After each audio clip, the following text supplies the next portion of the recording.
লেখিকা সুপ্রিয়া ঘোষের যোগ্যতা। রোজ রোজ এই একই ভুল হাজারবার বলেছি। অফিস থেকে ফিরে আমি ব্ল্যাক কফি ছাড়া কিছু খাই না। দুধ চা কেন এনেছো? রিঙ্কির হাত থেকে কাপটা সামান্য কেঁপে উঠল।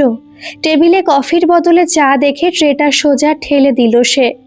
ড্রয়িং রুমে তখন সবাই বসে আছে। সারাদিন অফিস আর কাজের পর নন্দিতার বর দেওর আর দুই যা সোফায় বসে রিল্যাক্স করছে। রিঙ্কির চড়া গলা শুনে প্রতীক একটু তাকালো। নন্দিতার শাড়ির আঁচলটা আঙুলে জড়াতে জড়াতে নিচু গলায় বলল, না মানে ছোট, আজ তাড়াহুড়ো একটু ভুল হয়ে গেছে। ছেলেটার কাল পরীক্ষা আছে, ওকে একটু পড়াচ্ছিলাম তাই। আরে ছাড়ো তো রিঙ্কি। প্রতীক হাতের ম্যাগাজিনটা টেবিলের ওপর আছড়ে ফেলে মুখ বাঁকালো। ওর দ্বারা কিচ্ছু হবে না। আনকালচার্ড আনস্মার্ট একটা। বাপের জন্মে ওর বাড়িতে কেউ ব্ল্যাক কফি খেয়েছে নাকি যে ওর খেয়াল থাকবে এসবে? সকাল থেকে রাত পর্যন্ত রান্নাঘর আর ঘর গোছানো ছাড়া আর কি বা বোঝে? রিঙ্কি একগাল হেসে তাচ্ছিল্যের সুরে বলল, সেটাই তো দাদা, প্রতিদিন যদি একই জিনিস বুঝিয়ে দিতে হয় তবে আর কি বলবো। মেজো যা অনুরিমা পাশে বসে ফোনে কি একটা দেখছিল। ও একটু হেসে যোগ করলো, আসলে যার যেটুকু বুদ্ধি। সারাদিন ঘরের চার দেওয়ালে বসে থাকলে বাইরের দুনিয়ার খেয়াল আর থাকে কিভাবে?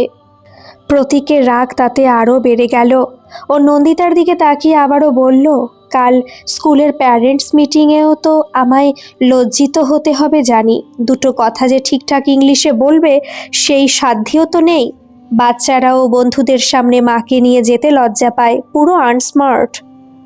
নন্দিতা মাথা নিচু করে চুপচাপ দাঁড়িয়ে রইল। চোখ দুটো জলে ভরে আসছে, কিন্তু গিলে ফেলল। সকাল 5টায় উঠে যে মানুষটা বাড়ির সবার পছন্দের জলখাবার বানায়, অসুস্থ শাশুড়ি মায়ের দেখাশোনা করে, মেজো আর ছোট জায়ের বাচ্চাদের নিজের সন্তানের মতো আগলে রাখে, দিনের শেষে তার প্রাপ্য সম্মান শুধু এইটুকু। প্রতিদিনের গল্প এটা। নিজের বরের মুখে এত মানুষের সামনে অপমান সওয়া যেন ওর অভ্যেসে দাঁড়িয়ে গেছে। নন্দিতা ট্রেটা তুলে নিয়ে রান্নাঘরের দিকে পা বাড়াতে যাবে, ঠিক তখনই পাশ থেকে ঈশিতা এসে ওর হাতটা শক্ত করে ধরে ফেলল। একদম এক পাও নড়বে না বৌদি। ঈশিতা হাতটা ধরে রেখে প্রতীকের দিকে তাকালো। বরদা, তোমার লজ্জা হওয়া উচিত। যে মানুষটা সকাল থেকে রাত পর্যন্ত তোমাদের সবার সেবা করে যাচ্ছে, তাকে এভাবে সবার সামনে অপমান করতে তোমার মুখে আটকালো না? বাপের জন্মে ব্ল্যাক কফি দেখেছে কিনা এই কথাটা তুমি বলতে পারলে? রিঙ্কি মুখ বিকৃত করে বলল, ঈশিতা, তুমি কিন্তু অতিরিক্ত বাড়াবাড়ি করছো। একটা ভুল করেছে বলেই তো বলছি। ভুল করেছে? ঈশিতা রিঙ্কি আর অনুরিমার দিকে ঘুরে দাঁড়িয়ে বলল, আর তোমরা দুজন যে প্রতিদিনের সব কাজ বড় বৌদির ঘাড়ে চাপিয়ে অফিসে চলে যাও, সেটা ভুল নয়? শোনো ছোট বৌদি, মেজ বৌদি, বড় বৌদি তোমাদের মাইনে করা কাজের লোক নয়, এ বাড়ির বড় বৌমাও। সংসারটাকে ভালোবাসে বলেই তোমাদের এত কাজ একা হাতে করে দেয়, আর তোমরা সেটারই সুযোগ নিচ্ছ। হাত পুড়িয়ে রান্না করতে হয় না বলে এত গরম দেখাচ্ছ। অনুরিমা ফোনটা সোফায় রেখে বলল, ঈশিতা, বড়দের কথায় মুখ চালিও না। আমরা সারাদিন বাইরে খেটে রোজগার করে আসি, বাড়ি এসে দুটো শান্তিতে কথা বলবো তা না তুমি তর্ক জুড়ে দিলে। শান্তি চাও তো আলাদা কাজের লোক রাখো। ঈশিতা চাচা ছোলা গলায় জবাব দিল, বড় বৌদি ফ্রিতে খেটে দেয় বলেই তো তোমাদের এত আরামে দিন কাটছে। আর বড় বৌদি, তোমাকে আমি কতবার বলেছি নিজের পায়ে দাঁড়াও, নিজের একটা পরিচয় তৈরি করো। বাড়ির অন্য দুই বউ যদি সংসারের কোনো দায়িত্ব না নিয়ে নিজেদের চাকরি নিয়ে পার পেয়ে যেতে পারে, তবে তুমি কেন একা সারা জীবনের জন্য ঝি চাকর হয়ে থাকবে? তুমিও রোজগার করো, দেখবে তোমাকেও সবাই সম্মান দিতে বাধ্য হবে। অনুরিমা অনায়াসে একটা তাচ্ছিলের হাসি হেসে বলল, রোজগার করতে গেলে যোগ্যতা লাগে ঈশিতা, পড়াশোনা জানা দরকার। বর্দি তো মোটে এইচএস পাস, এই শিক্ষায় আজকাল ঝাড়ুদার ছাড়া আর কিছু পাওয়া যায় না, বুঝলে? কথাটা শুনে প্রতীকের মুখেও একটা কুৎসিত হাসি ফুটে উঠল। ঈশিতা অনুরিমাকে থামিয়ে দিয়ে শক্ত গলায় বলল, ঝাড়ুদারের চেয়েও অনেক বড় কিছু হয় বৌদি, সেটা আমি তোমাদের খুব শীঘ্রই বুঝিয়ে দেব। আর বড় বৌদি, আজ বলে দিচ্ছি, কাল থেকে যদি এই পরিবারের জন্য আলাদা করে কিছু করতে গেছো, আমি তোমার সঙ্গে আর একটা কথাও বলবো না। ওদের কাজ ওদের নিজেদেরই করতে দাও, এবার চলো আমার ঘরে। ঈশিতা নন্দিতাকে টেনে নিজের ঘরে নিয়ে এলো আর সশব্দে দরজাটা বন্ধ করে দিল। ঘরে এসে নন্দিতার চোখের জল চেপে রাখতে পারল না। খাটের কোনায় বসে অঝরে কাঁদতে কাঁদতে বলল, আমি কি ক্ষতি করেছি রে ঈশিতা ওদের? সারাদিন তো নিজের কথা একটুও ভাবি না। মেজো আর ছোট বউয়ের বাচ্চাদেরও তো নিজের মতো করে দেখি, তবুও কেন আমায় সবাই এত ঘৃণা করে? তোর বড়দা কেন সবার সামনে আমায় আনস্মার্ট বলে ছোট করে? ঈশিতা পাশে বসে নন্দিতার হাত দুটো চেপে ধরল। বৌদি, কেঁদো না, চোখের জল ফেলে এই সংসারে কিছু পাবে না। মানুষ এখন ভালো মানসিকতার দাম দেয় না বৌদি, দাম দেয় টাকার। তুমি যতক্ষণ ওদের ওপর নির্ভর করে থাকবে ততক্ষণ ওরা তোমাকে এভাবেই অপমান করবে। কিন্তু আমি কি করব বলো? নন্দিতা ফুপিয়ে উঠল। আমি তো বেশি দূর পড়িও নি, ইংরেজি বলতে পারি না বলে আমার নিজের ছেলেমেয়েরাও আমার সাথে স্কুলে যেতে চায় না। পড়াশোনা দিয়ে সব বিচার হয় না বৌদি, ঈশিতা বলল। তোমার হাতের কাজের গুণ তুমি নিজে জানো না? তোমার ঠাকুমার কাছে শেখা নকশি কাঁথার কাজ, শাড়িতে সুন্দর সেলাই, ওগুলোর দাম তুমি বোঝো? আমার বুটিকের কত বড় বড় কাস্টমার আসে। আমি তোমাকে কথা দিচ্ছি, তোমার কাজ যদি একবার মার্কেটে ছাড়ি, সবাই পাগল হয়ে যাবে কেনার জন্য। তুমি আমার সাথে বুটিকে কাজ শুরু করো। নন্দিতা জল ভরা চোখে ঈশিতার দিকে তাকালো। কিছুক্ষণ চুপ করে থাকার পর হাতের উল্টো পিঠ দিয়ে গালের জলটা শক্ত করে মুছে নিল। তুই ঠিকই বলেছিস ঈশিতা। নন্দিতার গলায় এবার একটা কাঠিন্য ফুটে উঠল। টাকা ছাড়া, নিজের পরিচয় ছাড়া এই দুনিয়ায় কারোর মন পাওয়া যায় না। ভালোবাসার কোনো মূল্য নেই এখানে। আমি কাল থেকেই তোর সাথে বুটিকে কাজ করব। ঈশিতা একটু হেসে নন্দিতার হাত দুটো চেপে ধরে বলল, সত্যি বৌদি? হ্যাঁ রে, তবে তোকে আমার একটা কথা দিতে হবে। কি কথা? কাজ তো করবই, তার সাথে তুই আমাকে একটু ইংরেজিতে কথা বলা শেখাবি, যাতে আর কোনো দিন আমার নিজের ছেলে মেয়েদের সামনে আমায় মাথা নিচু করতে না হয়, যাতে বলতে পারি আমিও পারি। ঈশিতা নন্দিতাকে জড়িয়ে ধরে বলল, সব শেখাবো বৌদি, সব। তুমি শুধু শক্ত হও আর নিজের পায়ের তলার মাটি শক্ত করো। এবার দেখো কাল যারা তোমাকে আনস্মার্ট বলেছে তারা কিভাবে তোমার সামনে এসে দাঁড়ায়। পরদিন সকাল থেকে নন্দিতার জীবনটা যেন হঠাৎ করেই বদলে যেতে শুরু করলো। অন্যান্য দিনের মতো ভোর 5টায় উঠে নন্দিতার সোজা রান্নাঘরে ঢুকলো, কিন্তু আজ আর অন্য যাদের বা দেওরদের জলখাবার বানানোতে হাত দিল না। শুধু শাশুড়ি মায়ের জন্য নিজের আর ছেলে মেয়ের জলখাবারটুকু তৈরি করে নিল। 9টা বাজতে অনুরিমা আর রিঙ্কি তৈরি হয়ে ড্রয়িং রুমে এসে হাজির। টেবিল খালি দেখে রিঙ্কি ডাইনিং থেকে হাঁক দিল, বর্দি, ব্রেকফাস্ট টিফিন কোথায়? আমাদের বেরোনোর সময় হয়ে গেল তো। নন্দিতা তখন নিজের ঘরে ছেলেমেয়ের ব্যাগ গুছিয়ে দিচ্ছিল। শান্ত পায়ে বাইরে এসে হালকা গলায় বলল, আজ আর তোদের রান্না করতে পারিনি ছোট, আমার শরীরটা ভালো লাগছিল না, আর আজ থেকে আমার অন্য কাজও আছে, তোরা একটু বাইরের কিছু খেয়ে নিস। প্রতীক ঘর থেকে বেরোচ্ছিল, কথাটা শুনে থমকে দাঁড়ালো। মানে? অন্য কাজ মানে? সংসারটা কি ভাসিয়ে দেবে? তুমি রান্না করবে না তো কে করবে? নন্দিতা প্রতীকের চোখের দিকে না তাকিয়ে সোজা বলল, কেন? কাজের লোক তো আছেই, এবার রান্নার লোক রাখো, তাহলেই হয়ে যায়। সকলের রান্না তো আর আমি রোজ করে দিতে বাধ্য নই। আমি শাশুড়ি মায়ের সব দায়িত্ব পালন করব, তবে বাকিদের দায়িত্ব আর নিতে পারছি না। অনুরিমা মুখ বেঁকিয়ে বলল, ঈশিতার উস্কানিতে ভারী ডানা গজিয়েছে দেখছি। তা কি এমন উদ্ধার করতে যাচ্ছ শুনি? ঠিক তখনই ঈশিতা ঘর থেকে বেরিয়ে আসলো, হাতে ওর বুটিকের 2টো ব্যাগ। ঈশিতা হেসে বলল, বৌদি, আমার সাথে বুটিকে যাচ্ছে মেজো বৌদি। আজ থেকে বড় বৌদি আমার বুটিকের হেড ডিজাইনার।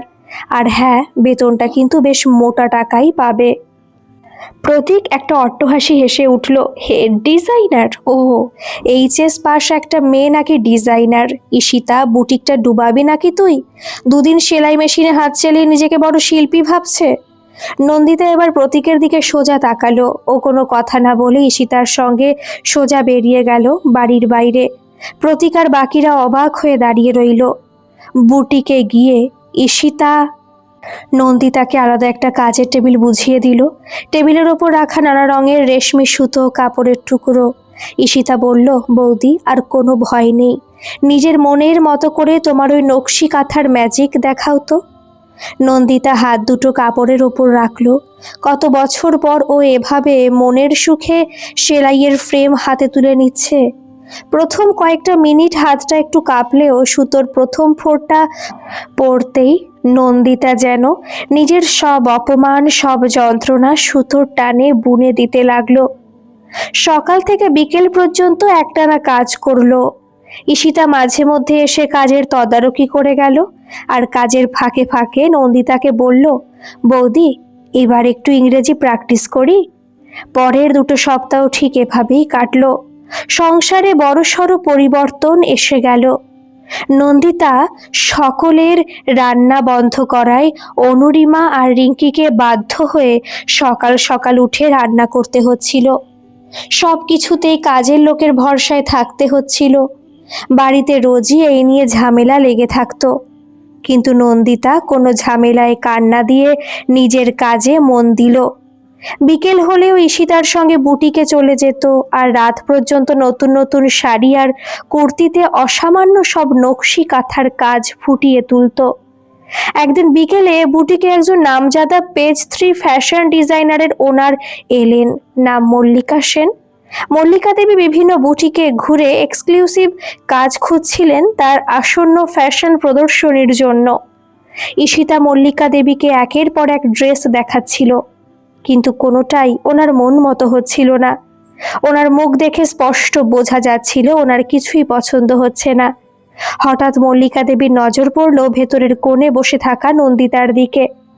নন্দিতা তখন একটা হালকা নীল রঙের সিল্কের শাড়ির ওপর লাল আর সোনালি সুতো দিয়ে এক অপূর্ব ময়ূরের পালকে নকশা বুনে চলেছে। মল্লিকা দেবী প্রায় মন্ত্রমুগ্ধের মতো হেঁটে নন্দিতার সামনে গিয়ে দাঁড়ালেন। শাড়ির কাজটা হাতে তুলে নিয়ে চোখ বড় বড় করে বললেন, my god, what is this? This is pure art. এত সূক্ষ্ম আর এত জীবন্ত নকশি কাঁথার কাজ আমি বহু বছর দেখিনি। Dear, who design this? Ishita এগিয়ে এসে গর্বের সাথে বলল, ম্যাম, ইনি আমাদের হেড ডিজাইনার নন্দিতা রায়। মল্লিকা দেবী নন্দিতার দিকে তাকিয়ে হাসি মুখে জিজ্ঞেস করলেন, আপনি কি ট্রেন্ডটা নিজেই ভেবেছেন? ব্যাকগ্রাউন্ডের এই ফিউশনটা অপূর্ব। Can you explain it? Nandita বুকটা একবার শক্ত করে চেপে ধরল।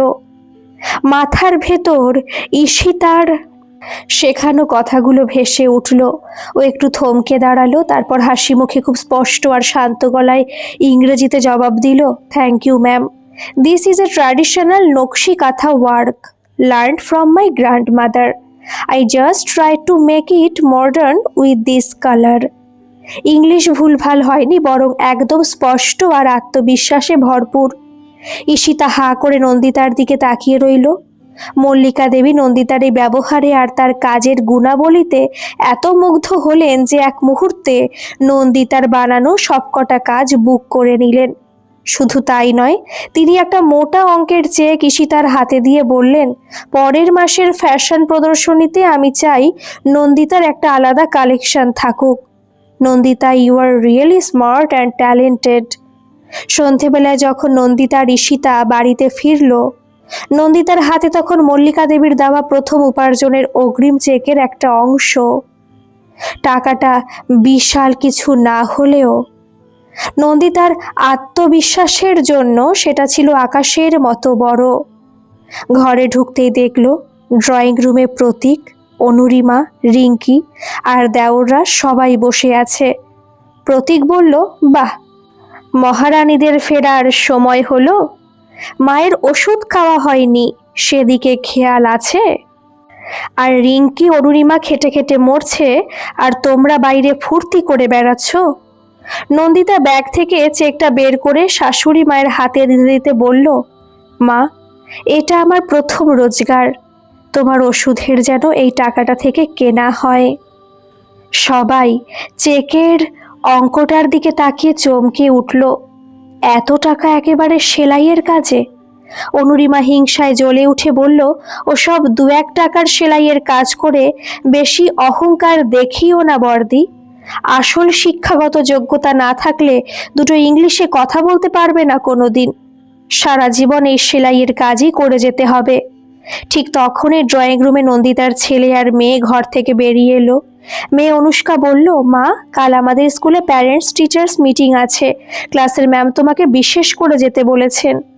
প্রতীক সাথে সাথে বলে উঠল, না না, ওর যাওয়ার কোনো দরকার নেই, আমি যাব। ওই স্কুলে গিয়ে যদি কথা না বলতে পারে তবে আবার সবাই এই নিয়ে হাসাহাসি করবে। ওর ওরকম আনস্মার্ট হাবভাব স্কুলে দেখানোর দরকার নেই।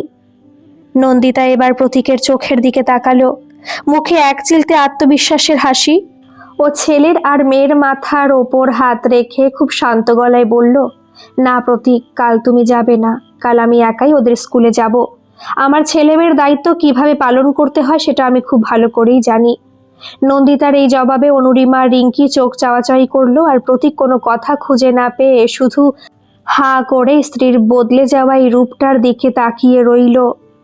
পরদিন সকালে নন্দিতা যখন তৈরি হয়ে ঘর থেকে বেরোলো, তখন ওকে দেখে বাড়ির সবাই যেন একটু থমকে গেল। পরনে সাধারণ শাড়ি, চুলে পরিপাটি খোপা, আর চোখে মুখে এক অদ্ভুত আত্মবিশ্বাসের আলো। প্রতীক ড্রয়িং রুমে বসে কফি খাচ্ছিল। ও ভেবেছিল নন্দিতা শেষ মুহূর্তে হয়তো পিছিয়ে আসবে বা ওকে সাথে যেতে অনুরোধ করবে, কিন্তু নন্দিতা ছেলে মেয়ে হাত ধরে সোজা দরজার দিকে পা বাড়াতেই প্রতীক হেসে বলল, যাচ্ছ যাও, কিন্তু ওখানে গিয়ে মুখ বুজে বসে থেকো না। ইংলিশে কিছু জিজ্ঞেস করলে যেন থতমত খেয়ে হাসির খোরাক হয়েও না। নন্দিতা একবার ফিরে তাকালো, শুধু শান্ত গলায় বলল, আমার সম্মান নিয়ে তুমি ভেবো না, আমি যেমন আমার ছেলে মেয়েরা আমাকেই তেমনই ভালোবাসে। স্কুলে পৌঁছে ক্লাসরুমে ঢোকার পর ছেলে ঋষভের ক্লাস টিচার মিস সেন নন্দিতাকে দেখে বেশ হাসি মুখে অভ্যর্থনা জানালেন। মিস সেন বললেন, হ্যালো মিসেস রায়, কেমন আছেন? Rishabh is doing great in his studies, কিন্তু ওর রিডিং হ্যাবিটটা আর একটু ভালো হওয়া দরকার। নন্দিতা কোনো ইতস্তত করল না। ঈশিতার কাছে শেখা কথাগুলো আর নিজের অভিজ্ঞতা মিশিয়ে খুব সহজ ইংরেজিতে বলল, thank you ma'am, I weekly check his reading, I will take care of this at home also ma'am, he is a bit scared of map pointing, please guide him. Miss Sen কিছুটা অবাকই হলেন। আগের দিনগুলোতে প্যারেন্টস মিটিংয়ে প্রতীক এসে নন্দিতাকে কথা বলতে দিত না, নিজেই সব সামলাতো। অথচ আজ নন্দিতার এই স্পষ্ট কথা বলার সুন্দর আচরণে মিস সেন ভীষণ মুগ্ধ হলেন। তিনি হেসে বললেন, sure Mrs Roy, you are such a careful and smart mother. পাশে দাঁড়িয়ে থাকা ঋষভ আর অনুষ্কার মুখ দুটো গর্বে উজ্জ্বল হয়ে উঠল। গাড়ি করে ফেরার পথে অনুষ্কা নন্দিতার হাতটা জড়িয়ে ধরে বলল, জানো মা, মিস সেন তোমাকে থ্যাংক ইউ বলার পর আমার ফ্রেন্ডসরা বলছিল তোর মা কত সুন্দর কথা বলে, আমাদের কোনো লজ্জা লাগেনি মা, তুমি খুব ভালো। নন্দিতার চোখের কোণে এক ফোঁটা জল এলো, তবে তা আনন্দের জল। এতদিনে যেন এক মায়ের আসল জয় হলো। এদিকে 3 সপ্তাহের মধ্যে ফ্যাশন ডিজাইনার মল্লিকা দেবীর প্রদর্শনী অনুষ্ঠিত হলো শহরের এক 5 তারা হোটেলে। ঈশিতা নন্দিতা তো ছিলই, কিন্তু বাড়ির কাউকে না জানিয়ে ঈশিতা এক প্রকার কৌশলেই প্রতীক, অনুরিমা আর রিঙ্কিকেও সেখানে উপস্থিত থাকার ব্যবস্থা করেছিল। প্রদর্শনীতে ঢুকে প্রতীকদের চোখ ছানা পড়া। বড় বড় সব বিশিষ্ট ব্যক্তি, বিদেশি ক্রেতারা ঘুরে ঘুরে শাড়ি আর পোশাক দেখছেন। আর সবচেয়ে বেশি ভিড় জমেছে যে স্টলটিতে, সেটির ওপর বড় বড় অক্ষরে লেখা নন্দিতা কালেকশনস, আর্ট অফ নকশি কাঁথা। স্টেজে দাঁড়িয়ে মল্লিকা দেবী মাইক্রোফোন হাতে ঘোষণা করলেন, লেডিস অ্যান্ড জেন্টলম্যান, আজকের প্রদর্শনীর বেস্ট ডিজাইনার অ্যাওয়ার্ড পাচ্ছেন এমন একজন, যিনি বঙ্গ সংস্কৃতি আর হারিয়ে যাওয়া নকশি কাঁথার শিল্পকে এক নতুন মাত্রা দিয়েছেন, মিসেস নন্দিতা রায়। প্রতীক, অনুরিমা আর রিঙ্কি থমকে দাঁড়িয়ে পড়েছিল। হাততালিতে ফেটে পড়ল চারপাশ। নন্দিতা খুব সাধারণ সাজে স্টেজে গিয়ে উঠল, ট্রফিটা হাতে নিল আর মল্লিকা দেবীর অনুরোধে মাইক্রোফোনের সামনে দাঁড়ালো। সবাই ভেবেছিল ও হয়তো বাংলায় কথা বলবে, কিন্তু নন্দিতা সামনে দাঁড়ানো প্রতীকের দিকে একবার নজর বুলিয়ে মাইক্রোফোনে খুব সুন্দর স্পষ্ট ইংরেজিতে বলতে শুরু করলো, থ্যাংক ইউ এভরিওয়ান।